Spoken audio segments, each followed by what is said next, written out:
नमस्कार, news capital express में आपका स्वागत है। मैं हूं आपके साथ दीप्ति। बुलेटिन की शुरुआत करते हैं खास खबरों के साथ। मध्य प्रदेश एनएसयूआई ने देश के प्रधानमंत्री का पुतला फूंका।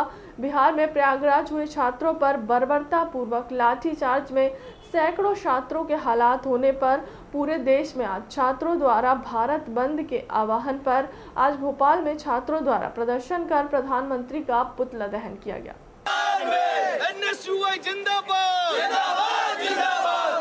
देखिए, जिस प्रकार से रेलवे की, आरआरबी की और एनटीपीसी की एग्जाम 1.25 करोड़ छात्रों ने दिया था, उसमें जो धांधली हुई है उसके विरोध में बिहार के पटना में और प्रयागराज में जो छात्र शांतिपूर्वक तरीके से अपनी जायज मांगों को लेकर प्रदर्शन कर रहे थे, उन पे जिस बर्बरतापूर्वक लाठीचार्ज हुआ है उसके विरोध में आज मध्य प्रदेश एनएसयूआई द्वारा प्रधानमंत्री नरेंद्र मोदी का पुतला दहन किया गया है। और एनएसयूआई ये मांग करती है कि जिस प्रकार उन छात्रों पर लाठीचार्ज करके उन पर मुकदमे लगाए गए, जिन टीचरों पर मुकदमे लगाए गए, वो तत्काल प्रभाव से वापस लिए जाएं और आरआरबी का और एनटीपीसी का जो संशोधित रिजल्ट है उसको तत्काल प्रभाव से जारी किया जाए। ये एनएसयूआई की मांग है और अगर हमारी मांग नहीं मानी जाती है तो एनएसयूआई ये चरणबद्ध आंदोलन लगातार छात्रत्व में जारी रखेगी।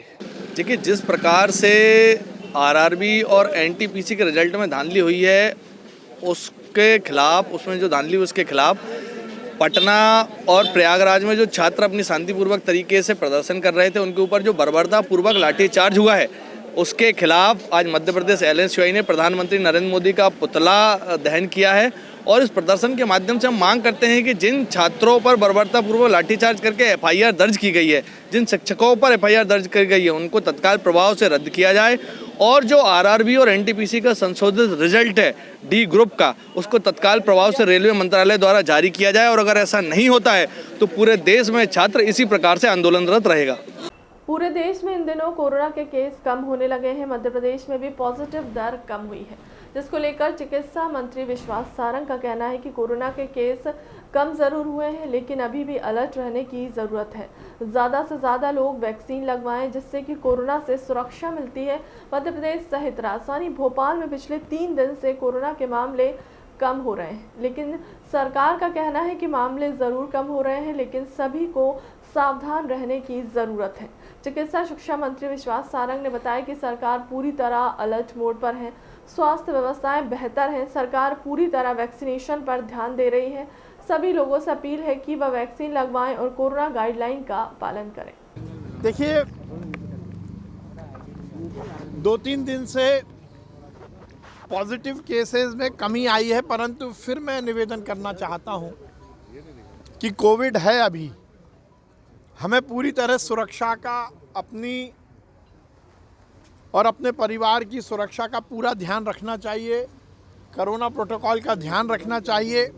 और यदि हम एलिजिबल सेगमेंट में हैं तो हमें सुनिश्चित करना चाहिए कि हम वैक्सीन लगवाएं।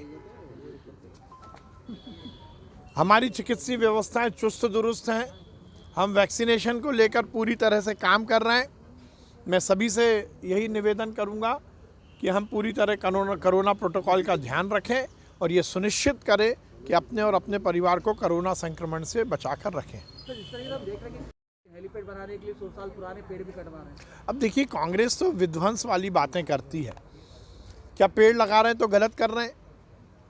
क्या पेड़ लगा रहे हैं तो क्या इस बात को लेकर कांग्रेस को आपत्ति होनी चाहिए? कांग्रेस को किसी ना किसी मुद्दे पर मीडिया में आने की आदत हो गई है।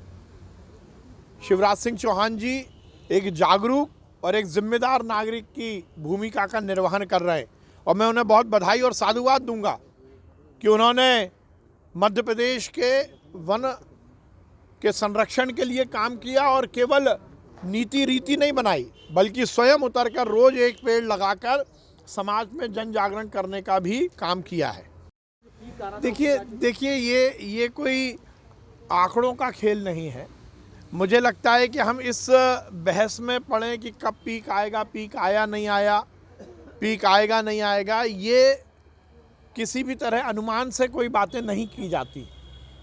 मेरा मानना है कि केसेस कम हो या ज़्यादा हो, कोरोना अभी है और जब कोरोना है तो निश्चित रूप से हमें अपनी सुरक्षा का ध्यान रखना चाहिए। जी ने जो बात की है वो अपनी लगातार इस कथनी के माध्यम से तुष्टीकरण की राजनीति को बढ़ाना चाहते हैं और जिस फोरम पर उन्होंने बात की है बहुत आपत्तिजनक है। एक व्यक्ति जो कि स्वयं उपराष्ट्रपति रहा हो वो इस तरह की बात करेगा, अंतर्राष्ट्रीय स्तर पर हिंदुस्तान का नाम बदनाम करेगा। यदि इस देश में मुसलमानों की स्थिति खराब होती है, असुरक्षित होते, तो हामिद अंसारी साहब आप दो बार देश के उपराष्ट्रपति नहीं बनते। इस तरह की वैमनस्यता की राजनीति, इस तरह वैमनस्यता की बात करना, मैं ये मानता हूं कि विध्वंस और धर्म में विभेद करने वाली मानसिकता है। निश्चित रूप से इसकी निंदा होनी चाहिए और इस पूरे मामले को लेकर हामिद अंसारी जी को माफ़ी मांगनी चाहिए। उन्होंने देश के मान और सम्मान को पर कुठाराघात करने का काम किया है।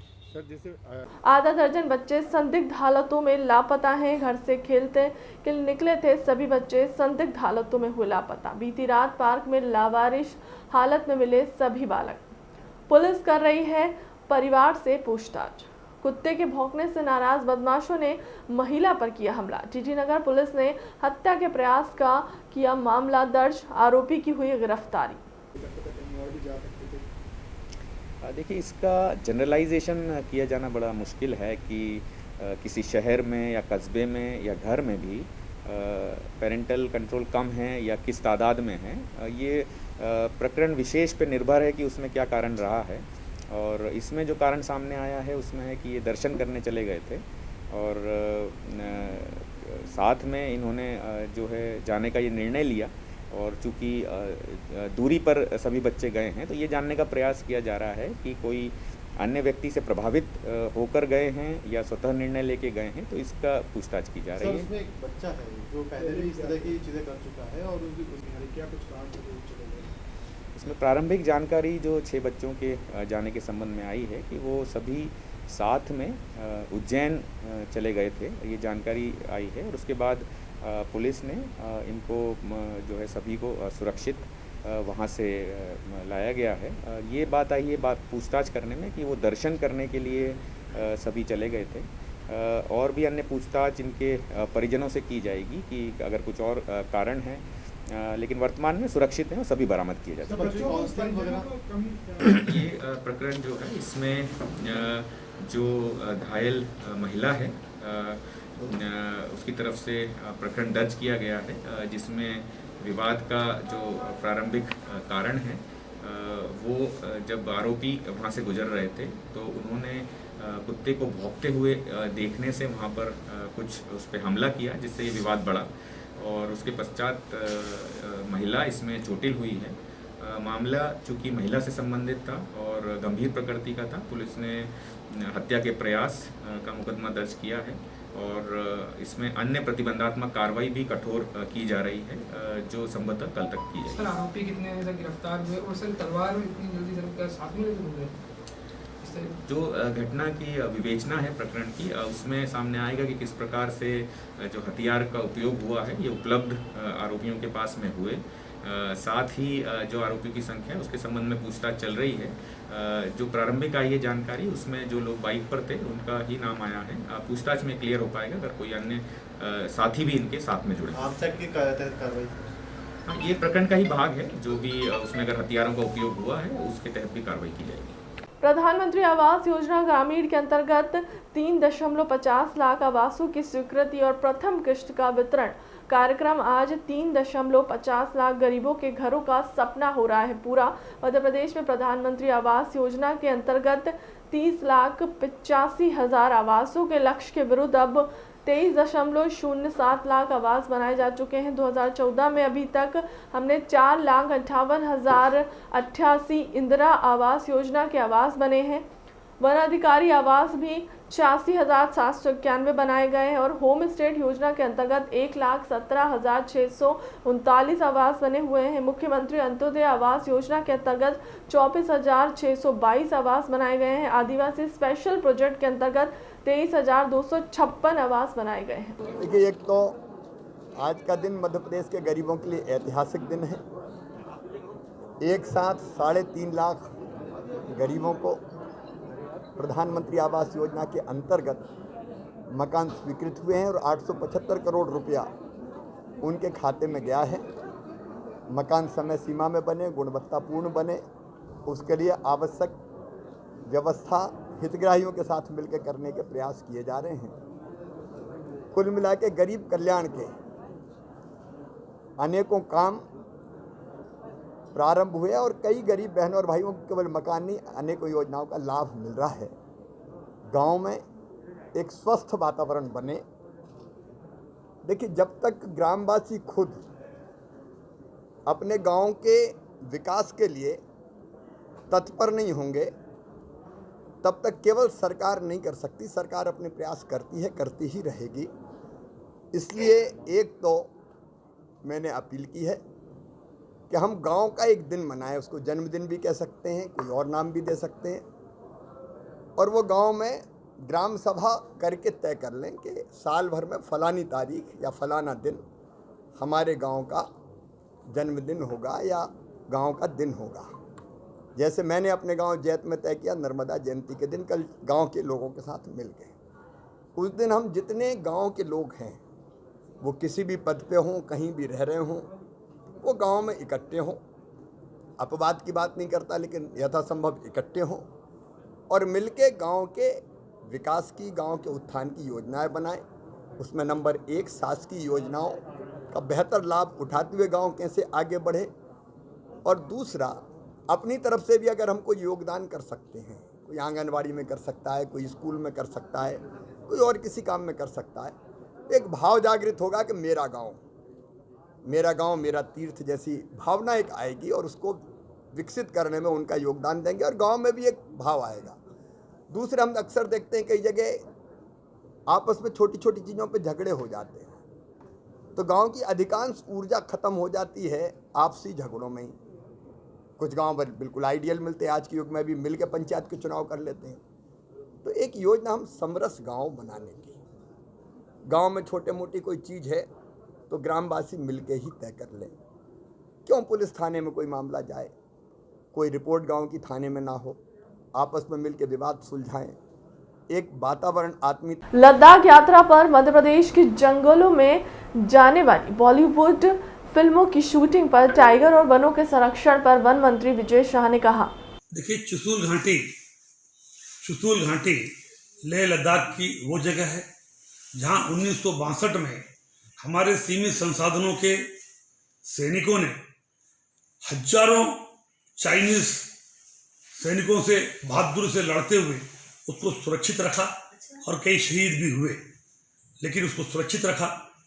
पिछले नवंबर में राजनाथ सिंह जी, हमारे रक्षा मंत्री ने जाके वहाँ पे एक वार मेमोरियल टाइप का स्तंभ वहाँ पे बनवाया है। वहाँ हम जाकर के देखेंगे कि हमारे वीर सैनिक -40 डिग्री में रहकर के कैसे भारत माता की सेवा करते हैं, कैसे अपने आप को सुरक्षित रख पाते हैं।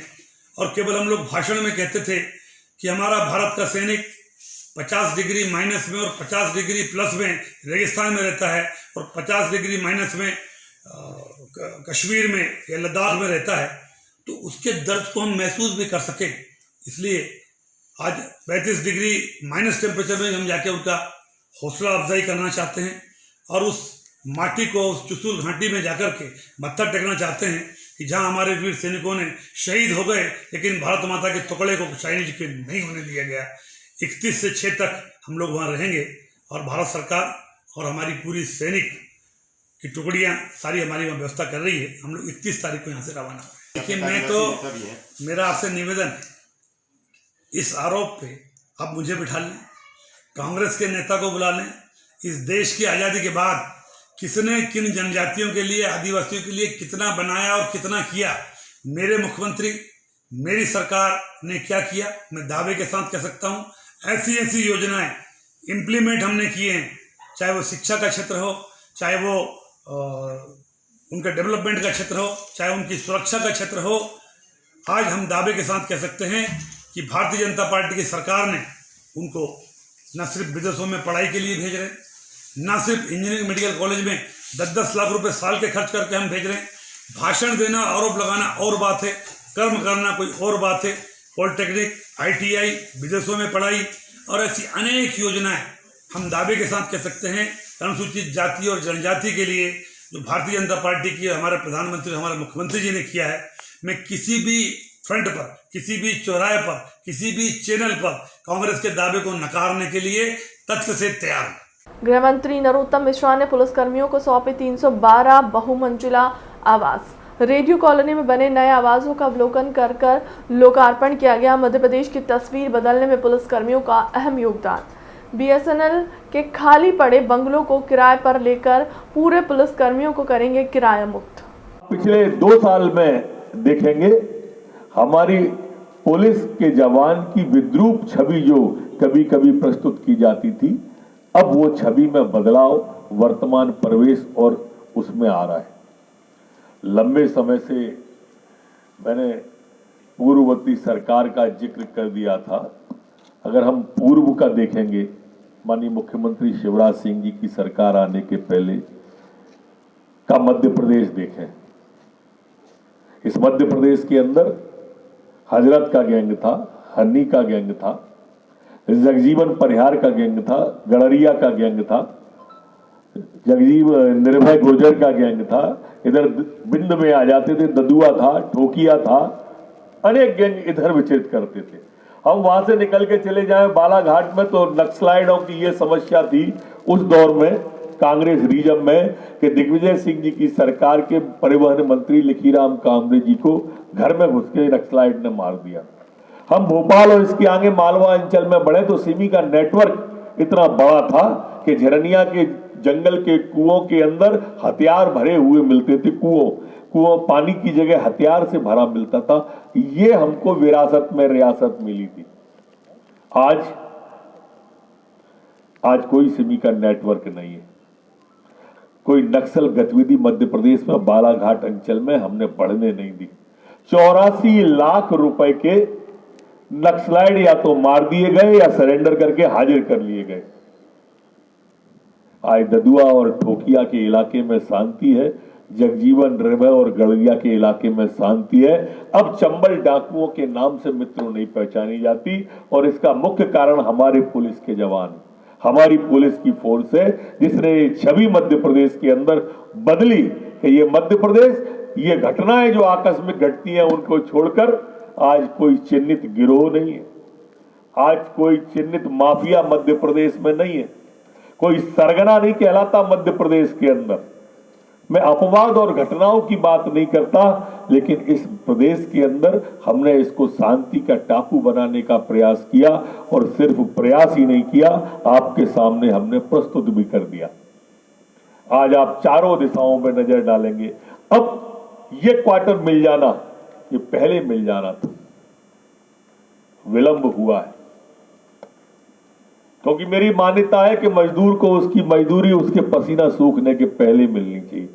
कैंट विधानसभा में रुके विकास कार्यों में गति लाने निगम आयुक्त संघ विधायक की बैठक। जबलपुर की कैंट विधानसभा क्षेत्र में अधूरे पड़े हुए कार्यों की समीक्षा और निर्माण कार्यों में गति लाने के उद्देश्य से कैंट विधायक अशोक रोहिणी और निगम आयुक्त की उपस्थिति में शहर के सर्किट हाउस के एक विशेष बैठक का आयोजन किया गया। बैठक का मूल उद्देश्य विधानसभा क्षेत्र में अधूरे पड़े हुए कार्य को समय और पूर्ण करना और क्षेत्र की समस्याओं का जल्द निराकरण करना बताया गया है। आज नगर निगम आयुक्त के साथ हमारे सभी मंडल के और विधानसभा के कार्यकर्ताओं ने जो विकास कार्यों संबंधी रुके हुए जो विकास कार्यों संबंधी आज चर्चा की और उसमें सबसे बड़े जो इश्यू आ रहे थे वो ये थे कि विकास कार्यों के साथ साथ सीवर लाइन जो खुदी थी उनको वैसी की वैसी सड़कें बनाने के देने का, LED कई जगह पर बंद है, उस कार्यों को, पानी की टंकियां जो अमृत योजना के तहत बनी है उनके सप्लाई रुकी हुई उन कार्यों को, और कैंट विधानसभा के अंतर्गत जो विकास कार्य रुके हुए उन विकास कार्यों को गति देने के लिए आज आयुक्त महोदय के साथ सभी कार्यकर्ताओं ने बैठक की। और आज हम सब ने कैंट विधानसभा के कार्यकर्ताओं ने एक संकल्प भी लिया है कि हम स्वच्छता में नगर निगम को सहयोग करेंगे और सुबह 8 से 10 हमारा कार्यकर्ता फील्ड में रहेगा और स्वच्छता में हमने तय किया कि हम कैंट विधानसभा में स्वच्छ कैंट विधानसभा के नाम से एक अभियान चलाकर हम जनता को इसमें जोड़ने का काम करेंगे आने वाले समय में और ये अभियान निरंतर चलता रहेगा। माननीय विधायक जी ने अपने विधानसभा क्षेत्र के अंतर्गत जो भी इश्यूज़ थे वार्ड वाइज उसको हाईलाइट किया है और साथ ही साथ चूँकि अब स्वच्छ सर्वेक्षण 2022 आ ही गया है तो पूरी टीम ने ये संकल्प लिया है कि 1 फरवरी से कंटिन्यूसली सर्वेक्षण में भी बढ़ चढ़कर जनभागीदारियों का हिस्से के साथ अच्छा काम यहाँ पर करेंगे। क्योंकि सर आपने अभी पदभार संभाला तो क्या प्राथमिकता रहेंगी सरकार की? क्योंकि अभी रिसेंटली तो सबसे प्रमुख प्राथमिकता स्वच्छता सर्वेक्षण ही है, क्योंकि हमारे पास सिर्फ 1 महीने का समय बचा है। शासन के द्वारा पूरा 1 महीने का कैलेंडर भी जारी कर दिया गया है। ये एक बड़ी प्राथमिकता है जिसमें हम लोग कोशिश करेंगे जबलपुर शहर हमारा शुरुआत के 10 जिलों में तो आए, क्योंकि हम लोग पिछली बार हमारी रैंकिंग काफ़ी पीछे थी। तो इस बार प्रमुख प्राथमिकता अगले 1 महीने स्वच्छता सर्वेक्षण 2022 रहेगा। Thank you. सर क्या जरूरी जो दिशा निर्देश हैं अधिकारियों को क्या दिए जाएंगे? पूरी टीम 2 तरीके से है। एक तो पूरी फील्ड इसमें एक्टिवली काम कर रही है, तो रेगुलेटरी वर्क हम लोग कंटिन्यूसली करेंगे। साथ ही कुछ काम जो हम लोगों को ओवरऑल इम्प्रूवमेंट करने के लिए कर रहे हैं, जैसे हम लोग गाड़ियों के अंदर GPS लगा रहे हैं, गाड़ियों की संख्या बढ़ा रहे हैं, श्रमिकों की संख्या बढ़ा रहे हैं, तो वो सब हमको एक स्ट्रक्चरल इम्प्रूवमेंट करने की भी ज़रूरत है। तो दोनों तरीके से हम लोग काम कर रहे हैं जिससे definitely we will improve it. काफ़ी समय से यहाँ नर्मदा जल नदी योजना चल रही थी 24x7 डेज की, तो यहाँ पर ठेकेदारों ने खुदाई की है, पाइपलाइन डाल दी है, अभी तक वो कनेक्टिंग नहीं हुई। और दूसरा जो एक नियम है कि आप खोद रहे हो तो 24 घंटे के अंदर उसको आप जैसे RCC रोड है तो आप वैसे वो हम लोग एक रोड का निकाल रहे हैं, क्योंकि रीस्टोरेशन करके देना होता है। कोई भी काम हम लोग करेंगे, यदि हम पाइपलाइन डाल रहे हैं, सीवर लाइन डाल रहे हैं, तो उसको रीस्टोर करके देना होता है। तो रोड वाइज उसका हम लोग लेंथ निकाल रहे हैं, कहाँ का रीस्टोरेशन का काम बचा होगा उसको हम लोग जल्दी पूरा करा लेंगे। Thank you. लाडगंज थाने में एक अजीबोगरीब मामला सामने आया है, जहां एक पत्नी ने अपने ही पति पर बलात्कार का मुकदमा दर्ज कराया है। प्राप्त जानकारी के अनुसार मदन महल निवासी पीड़िता ने लाडगंज थाने पहुंचकर शिकायत दर्ज कराई कि उसका विवाह आगा चौक निवासी मनीष मोहनकर से हुआ था। पीड़िता द्वारा तलाक का केस लगाया गया था। पीड़िता के अनुसार बीते दिन वह फुहारा क्षेत्र से जा रही थी, तभी अचानक उसका पति उसे रास्ते में रोककर जबरन घर ले गया। उसके बाद जबरदस्ती उसके साथ बलात्कार किया। बहरहाल पुलिस ने पीड़िता की शिकायत दर्ज करते हुए मामले की विवेचना शुरू कर दी है। मेरे पति ने तलाक का केस लगाने के बाद मेरे साथ ज़बरदस्ती रेप किया मेरा, और रेप करने के बाद में मेरे साथ मारपीट की, जिसकी शिकायत मैंने परसों लाडगंज थाने में की। पूरे घटना के बारे में बताएं, कैसे आप उनको मिले? क्या मैं फुहारे में जा रही थी उस 25 तारीख को, करीब 10:30 बजे के आसपास की बात है। वो मेरे को रास्ते में मिले और मेरे से कहने लगे कि तुम मेरे को फ़ोन नहीं करती हो, मेरे से मिलती नहीं हो। तो मैंने कहा कि जब तलाक का केस लगाया है तो बातचीत मत करो मुझसे। तो मेरा सामान पूरा उनके पास रखा था, तो उन्होंने कहा एक काम करो, तुम अपने कपड़े ले लो, क्योंकि मैं बहुत देर से उनसे सामान मांग रही थी। मेरा पूरा दहेज का सामान, मेरे जेवर कपड़े सब उन्हीं के पास रखे। तो कपड़े देने के बहाने मेरे को ले गए और कपड़े भी नहीं दिए और मेरे साथ जोर ज़बरदस्ती की और ज़बरदस्ती मेरा उन्होंने रेप किया। और रेप करने के बाद में फिर मैं वहाँ से जैसे तैसे भागी, तो फिर मैंने लाडगंज में आके उनके खिलाफ FIR दर्ज कराई। कहीं आपसे वो कहीं दबिश दिलवा रहे हैं आप पे? हाँ, उन्होंने धमकी दी है। मेरा भाई जब उनसे बात करने गया था कि क्या कहते हैं, आप तलाक ले रहे हो उससे तो ठीक है, लेकिन आप उसको फ़ोन करके परेशान क्यों करते? तो उन्होंने कहा कि हम जान से मार देंगे उसको, एसिड फेंकवा देंगे। हम उनके जो जहाँ पे वो काम करते हैं, उनके जो मालिक हैं वो कांग्रेस में हैं, अरुण पवार जी, उन्होंने भी मुझे कई बार धमकी देने की कोशिश की है। पति का क्या नाम और अपना नाम बताओ, कहाँ रहते हैं आप लोग? पति का नाम मनीष मोहनकर है और मेरा नाम पूनम है। कहाँ पे आपकी शादी हुई थी? मेरी शादी गायत्री मंदिर में हुई थी 12 दिसंबर 2018 को। कहाँ की रहने वाली हो आप? मैं जबलपुर की रहने वाली, मेरे पति भी जबलपुर के रहने वाले। जबलपुर में? जबलपुर में वो पहले संगम कॉलोनी में रहते थे, अब वो आगा चौक में रहने लगे हैं और मैं मदन महल में रहती हूँ स्टेशन के पास। फिलहाल के लिए अब तक की खबरों में इतना ही। देश दुनिया की तमाम बड़ी खबरों के लिए बने रहे न्यूज़ कैपिटल एक्सप्रेस के साथ। नमस्कार।